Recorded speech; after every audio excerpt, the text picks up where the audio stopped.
There was a moment that I had not long ago that changed me, even though nothing around me physically shifted. I was walking home on a quiet evening, that golden hour where the light kind of touches everything gently. It was calm, not dramatic, no breakdown, but out of nowhere, this heavy stillness landed in my chest. Not sadness, not panic, just a knowing, like my soul had quietly outgrown the life that I was living. I looked around at everything that I had built, and it just didn't feel like mine anymore. And in that moment, I didn't cry, I didn't fall apart, I just stood there motionless and thought, I don't want a life that just feels good. I want a life that looks like me. And that was it. That was the shift. It didn't roar like thunder, it whispered the truth. But in that moment forward, something in me refused to go back to pretending.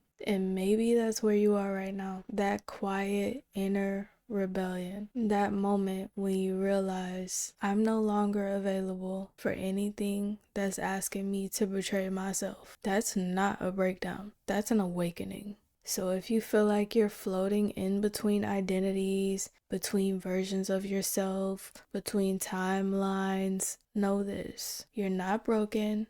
You're not lost. You're just shifting chapters. And in that space, you're not meant to fix yourself. You are meant to sit with yourself, to tend, to listen, to remember. Your body is healing. Your spirit is aligning. Your future is already on its way. It just doesn't want to meet a version of you who's still shrinking to fit where it doesn't belong. You don't need to perform your healing. You don't need to dissect your pain to prove that you're growing. You don't need to reopen old wounds to confirm that they're real. Let the wound close. Let the season shift. Let peace in, even if it's unfamiliar. Because the way you love, the way you see beauty in the small things, the way you nurture what others overlook, the way you believe in things that others gave up on. That's why this next chapter is yours. And I know people may have questioned you, made you feel small even. Why do you believe what you do? Why do you dream so big? Why your path doesn't look like theirs? But that's because they don't know what it costs to live this awake. They don't know what it takes to walk in alignment when the world pulled you towards safety and complacency. But you